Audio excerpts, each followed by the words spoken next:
M'dzina la Atate ndi la Mwana ndi la Mzimu Woyera. Amen.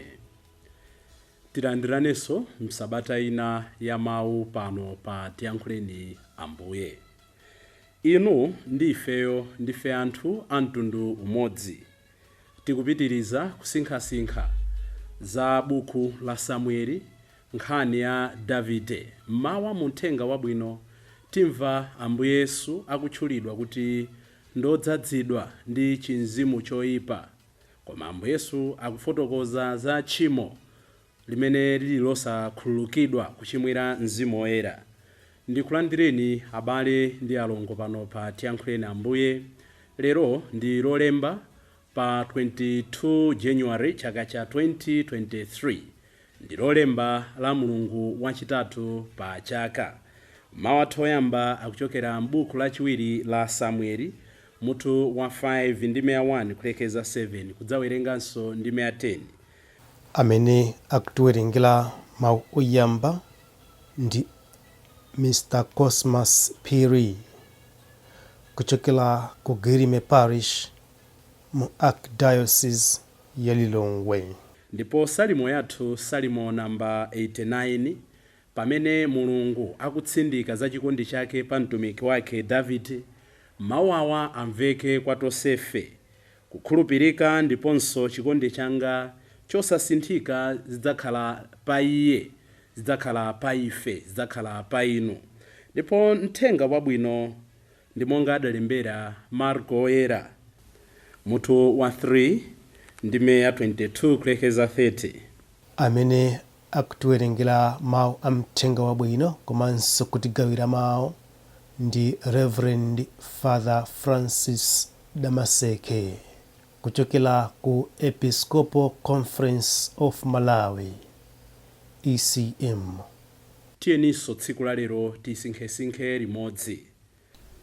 Mawu oyamba 2 Samuel 5 ndime yoyamba kulekera 7 kudzawerenganso ndime ya 10. Pambuyo pake mafuko onse a Israeli adadzasonkhana kwa Davide ku Hebroni. Adamuwuza kuti, ifetu ndi inuyo tili magazi amodzi. Kale Saulo adakali mfumu yathu yotilamulira. Ndinuyo amene munkatsogolera Aisraeli ku nkhondo nkubwera nawonso. Ndipo chauta adakuwuzani kuti, udzakhala m'busa wa anthu anga a Israeli. Udzakhala mfumu ya Israeli. Choncho atsogoleri onse a Israeli adadza kwa mfumu ku Hebroni. Tsono mfumu Davide adachita nawo chipangano pamaso pa chauta ku Hebroniko. Ndipo anthuwo adamudzoza Davideyo kuti akhale mfumu ya Israeli onse. Davide anali wa zaka 30 zakubadwa pamene adalowa ufumu. Adakhala mu ufumu zaka 40. Ku Hebroni adalamulira Ayuda zaka 7 ndi theka. Ndipo ku Yerusalemu adalamulira Israeli yense ndi Yuda zaka 33. Mfumu Davide ndi anthu ake adapita ku Yerusalemu kukamenyana ndi Ayebusi. Ayebusiwo anali mzika za dzikolo. Anthuwo adawuza Davide kuti, sudzalowa muno ayi. Anthu akhungu ndi anthu opunduka ndiwo adzakupirikitse. Komabe Davide adalanda linga la Ziyoni, ndiye kuti mzinda wa Davide. Motero mphamvu za Davide zidanka zikulirakulira chifukwa chauta Mulungu wamphamvu zonse anali naye. Mawu a Ambuye. Tithokoze Mulungu. Ambuye akhale nanu. Mawu a Uthenga Wabwino monga adalembera Marko oyera. Ulemu kwa inu Ambuye. Mutu wa 3 ndime ya 22 kulekeza 30. Pa nthawi yomweyo ophunzira ena amalamulo amene adabwera kuchokera ku Yerusalemu ankanena kuti munthu ameneyu wagwidwa ndi Belezebulu. Ankatinso mphamvu zimene iyeyo amatulutsira mizimu yoyipa nzochokera kwa mkulu wa mizimuyo. Tsono Yesu adayitana anthu kuti adze pafupi nanena mwafanizo kuti kodi amufumu a Satana angathe bwanji kutsutsana okhaokha. Anthu amufumu uliwonse akayamba kuwukirana ufumu sungalimbe, ndipo anthu ambanja limodzi akayamba kugawikana banja lotere silingalimbe. Tsono ngati amufumu wa Satana akuwukirana okhaokha nagawikana, tsono Satanayo angalimbe, ndiye kuti watha basi. Wina sangathe kulowa m'nyumba ya munthu wamphamvu nkumulanda katundu wake. Amayamba wammanga kenaka ndiye kufunkha za m'nyumba mwakemo. Ndithu ndikunenetsa kuti anthu angathe kukhululukidwa machimo onse, ngakhalenso zonena zawo zomwe zomunyoza Mulunguyo. Koma aliyense onyoza Mzimu Woyera sadzakhululukidwa konse, tchimo lakelo limakhala mpaka muyaya. Yesu adayankhula zimenezi poona kuti anthu aja ankanena kuti wagwidwa ndi mzimu oyipa. Uthenga wa Ambuye. Ulemu kwa inu Ambuye Yesu Khristu. Mawu amene tawerengawa afafanize machimo athu ndi kutifikitsa ku moyo osatha. Tchimo lochimwira Mzimu Woyera. Ambuye Yesu mawu a Uthenga Wabwino afuna atsindike zimenezo. Koma tisanafike kumeneko tatiye tiyendere limodzi, tatiye tisinkhe limodzi zimene Mulungu akutiyankhula kudzera m'mawu oyamba. Tamva anthu a mitundu ya Israeli akumuwuza Davide kuti pajatu inu ndife pachibale, ndife anthu a mtundu umodzi. Ichi chinali chiyambi cha ufumu wake wa Davide. Chikuchitika ndi chani? In English it is said, all the tribes of Israel came to David at Hebron and said, behold, we are your bone and flesh. Inu ndinu abale athu, inu ndinu wa mtundu wathu. Izi zikuchitika ku Hebroni kumene David akuyamba kulamulira mtundu wake. Tidziwe chonena kuti izi zisanachitike mitundu yonse ya Yuda 11 ija kupatula mtundu wa Yuda anali kunkana David kuti akhale mfumu yawo. Ndipo iwo m'malo mwake anatsatira mwana wa Saulo dzina lake Ishbosh kapena Ishbar, amene analanda ufumu mwa upandu atayikidwa pa mpando ndi amalume yake a Abina. Choncho anthu onse aja anamutsatira Ishbar kapena Ishboshes nkunkana David. Tidzamva lachisanu likubwera kuti kumapeto kwa moyo wake David pamene Solomoni amatenga ufumu adamuchenjeza Solomoni kuti poyamba ukhazikitse mtendere powakhululukira anthu ngati Joab komanso Abina, ngakhale ine adandichitira zoyipa. Inali mfumu yabwino David. Monga ndanenera tikawerenga buku lachiwiri la Samueli mutu wa 4, timamva za imfa ya mfumu imeneyi imene idapangitsa mitundu ina ya Israeli kuti inkane David. Koma tsiku la lero ataona kuti mfumu imene anali kuyitsatira yaphedwa, mfumu imene inalanda ufumu mwa upandu, mfumu imene imaukira David yaphedwa, alibe kolowera. Ndi nthawi imene tsopano Aisraeli akubwera kwa David kuti inu ndife pachibale, azindikira liti. Ndi mawu amphamvu, ndi chenjezo la mphamvu, ndi phunziro la mphamvu kwa inu ndine. Poyambirira ndikangati kamene timankana Mulungu ndi kupita kwa milungu ina, milungu ya chuma, milungu ya kutchuka, ena kwa asing'anga kumene, ena kwa maprofeti amene sitidziwa kuti mphamvu zawo amazitenga kuti. Tikazungulira, tikazweta, tikaliralira nkuona kuti sitikuthandizidwa. ndi pamene tsopano timabwera kwa Mulungu nkumati ife ndife ana anu, ife ndife mbumba yanu, ife tikhululukireni Ambuye, timakukondani. Ambuye lero akutichenjeza, Ambuye lero akutionetsa njira kuti tisanasankhe china chilichonse, tisanakhuthule moyo wathu, tisanakhuthule mtima wathu kwina kulikonse, timuuze right away from the very beginning God that you are our God. Nchifukwa chake iye akunena kuti chikondi changa pa inu nchosasinthika. Anthu awa kunkonda Davide lero chifukwa chonena kuti kwina kwake zinthu zathina, alibenso kolowera, ali ndi mantha kuti mwina David alipsira, ali ndi mantha kuti china chake chachitikira. Ndikangati inu ndine mchaka chino chatsopano timakonda anzathu chifukwa chonena kuti zina zake zatithina. Ambiri tikalemera, ambiri tikagwira makobidi, ambiri tikakwezedwa udindo, ambiri kundale zikamayenda, timayiwala anthu amene atifikitsa pamene ife tafikapo. Timayiwala anthu amene anatigwira dzanja kutifikitsa pena pake. Timayiwala anthu amene anali part of our history. Ndipo khapo pamene zinthu zathina, matenda abwera, imfa yatipeza, demotion yabwera, kantchito tachotsedwa, kakundale sizikuyenda, ndi pamene tsopano timayamba appealing to societal affiliation, appealing to faith affiliation, to religious affiliation, appealing to tribal affiliation. Ifetu ndife mtundu wanu, musatitaye pa chisankho chimenechi. Uyutu ndi wampingo wanu, musantaye pamenepa.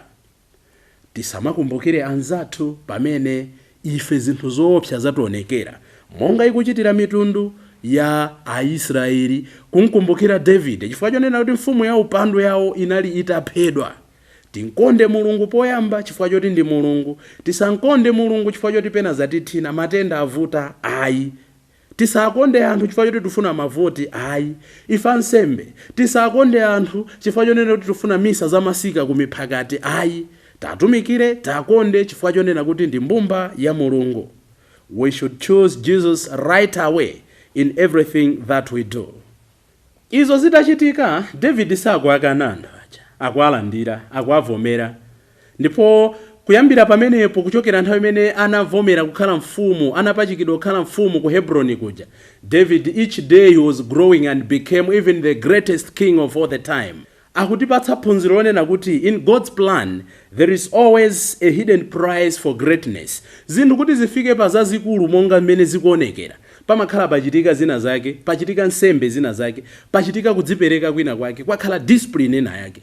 Muone moyo wa David mmene waendera, kukanidwapo, kuzuzidwa ndi Saulo uja, mwana wa Saulo kumene amene walowa pa ufumu, kulanda mwa upandu moyikidwa ndi ankolo ake Abena, amene akuphedwa. David akuzuzidwa mwa njira zosiyana-siyana. Nthawi ina anamenyana ndi Afilisiti, tinamva sabata yatha ija pamene anangopita ndi mwala okha, koma akunena kuti ndikubwera m'dzina la Ambuye ndi mantha ali njenjenje, Mulungu akumpambanitsa. Lero ndi uyu tikunena kuti wasanduka mfumu yayikulu, mfumu ya mbiri yake, mfumu yopambana. There is a hidden prize for greatness. Inu ndine ngati tikufuna kupambana, inu ndine ngati tikufuna zinthu zizitendera, inu ndine ngati tikufuna tiyende mndondomeko mu line imene David waenda, tilolere kupereka nsembe zosiyana-siyana, tilolere kusautsidwa njira zosiyana-siyana, tilolere kuvutika njira zosiyana-siyana. There and then can God bless us. There and then can we talk of doing well. There and then can we say ndachoka kutali. Amatero kuti tsiku lina tikalimbikira, tsiku lina tikachita khama, tsiku lina tikapereka nsembe modzikhuthula, tidzazombera m'manja poyang'ana kumene tachoka, nkunena kuti ndidachita bwino osagiva. Mavuto adzakhalapo, kukhumudwitsidwa kudzakhalapo, kuopsezedwa kudzakhalapo, koma tikamapita m'dzina la Ambuye monga anachitira David, tidzapambana. Kukanidwa kumene anakanidwa David ndi kumene tikukuonanso mothenga wabwino. Ambuye akuchitira ntchito zosiyana-siyana, anthu akuachiritsa, akhungu akuona, osamva akutha kuyankhula, anthu amavuto awo osiyana-siyana akubwera ndi kumachoka ndi chimwemwe pamaso pa Ambuye. Koma tikuona kuti anthu ena akunkirankira kumankana Ambuye, amene amagwiritsa ntchito mphamvu za Satana, amene ndiye chiwanda chachikulu, amene this and that. Look at the reaction of Jesus. Opposition will always be there. Alipo anthu ena mmoyo uno amene ntchito yawo nkupeza chifukwa chimene alepherera, ndipo chifukwacho amachipanga attribute kwa anthu ena. There are certain people in this life who always find excuses and attribute their failures to other people. Anthu awa iwo amapempherera anthu samachiritsa, anthu samakhulupirira, apeza excuse ya kulephera kwawo kuipachika kwa Ambuye Yesu. Koma look at the reaction of Jesus. Sakuchedwa nkukangana kwawo, sakubweza moto ku moto, sakubweza liwu ku liwu. Ayi, what is Jesus doing? Is seizing the opportunity and teaching them kuti tchimo lalikulu ndi chani. Ambuye Yesu mmalo moti ataye nthawi achedwe ndi kukangana nawo, achedwe ndi kudzionetsa kuti ine ndi mwana wa Mulungu, ine ndiye madala, ine ndiye Mesiya. Chimene akuchita akupanga seize the opportunity nkuwaphunzitsa kuti tchimo loopsa ndi chani. Chimene akutionetsa Ambuye Yesu lero ndi chani. Akutionetsa kuti poyambirira pamene tikuchita zabwino, opposition is inevitable. Kutsutsana, kutitsutsa, kutikambira zoyipa, kutikhapa kudzakhalapo. Koma tisabweze choyipa kuchoyipa ayi. Chachiwiri, mavuto amene tikukumana nawo, tiziyang'ana mu zabwino, nkuzipanga exonerate, nkuzibweretsa pa mbalanganda, nkuzisandutsa kuti zikhale zabwino. Ambuye Yesu nkutsutsidwa kwawo, Ambuye Yesu nkunyazitsidwa kwawo, Ambuye Yesu nkunyozedwa kwawo, akutenga that opportunity nkumaphunzitsa anthu kuti tchimo loopsa ndi kunyoza Mzimu Woyera. Mwina anthu timafunsana, monga takhala tikunenera mbuyo mosemo, kuti kodi inu ndine sitimanyoza Mzimu Woyera? Sitinganene kuti Mulungu sadzatikhululukira? Mzimu Woyera ndiye amene amapereka zabwino zonse, ndiye amene amapereka zaulere zonse. Paulo amatiuza kuti amapereka mphatso yakuti molingana ndi aliyense mmene alili. Nawo ngati ine Mzimu Woyera adandipatsa mphatso yakuti, awo Mzimu Woyera adapatsa mphatso yakuti, ine nkumanyazitsa mphatso yawo, inu nkumanyazitsa mphatso ya ine. Oyipereka mphatso nkukhala Mzimu Woyera. Implicitly ndiye kuti mukunyoza Mzimu Woyera. In a nutshell, kunyazitsa zinthu zimene Mulungu adazinena kuti ndi zabwino, kunyazitsa zabwino zimene Mulungu adayika mwa yawo, kunyazitsa zimene Mulungu adayika mwa ine, nkumazitenderera kuti zioneke zoyipa, tikunyazitsa Mzimu Woyera, because the giver of those gifts is the Holy Spirit. Chachiwiri, tikang'ana ntchito ya Mzimu Woyera ndikutikumbutsa, ndikutiyeretsa, ndikutibweretsa pa ubale ndi Mulungu, Mulungu Atate, Mulungu Mwana ndiye mwini. Choncho ngati Mzimu Woyera amagwira ntchito yotikumbutsa, kutipanga drive, kutiphunzitsa kuti tibwerere in the line of duty, in the line of holiness, inu ndine nkumakana kuyera mtimako, ndiye kuti tikukana kukhululukidwa. It's like kukuza kuti uchire matenda ako upite ku chipatala, iwe nkumakana kuti ine sindipita ku chipatala. Inevitably tikunena kuti sungathe kuchira. Lero Ambuye Yesu akunena kuti tisamale nthawi zonse pamene timanyazitsa zinthu zabwino, tisamale nthawi zonse pamene chikumbumtima chikatunikira, ife timakana kubwerera pamaso pake. Inu ndife amtundu umodzi. Akubwera Aisraeli kwa David chifukwa chonena kuti zathina. Ndikangati pamene ndimapita pamaso pa Ambuye chifukwa choti zinthu zandithina, tipemphererane wina ndi nzake. Ambuye Mulungu wathu, kunyada ndiye khalidwe lathu. Kawiri timaamba kuonera ena pansi, timaamba kuchepsa zabwino za anthu ena, timaganiza kuti ife ndi anzeru, timaganiza kuti ife ndi amphamvu, timaganiza kuti ife ndi opambana. Mutithandize tsiku la lero tisiye kudzisiyanitsa ife eni ndi anthu ena. Makamaka muyeso wathu pa moyo wathu mukhale inu, chifukwa tikamakuyang'anani inu tidzayang'ana kuchepekedwa kwathu, tidzayang'ana machimo athu, tidzayang'ana kulephera kwathu, tidzayamba kukonda anzathu.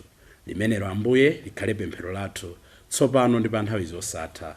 Dzina la Atate ndi la Mwana ndi la Mzimu Woyera. Amen.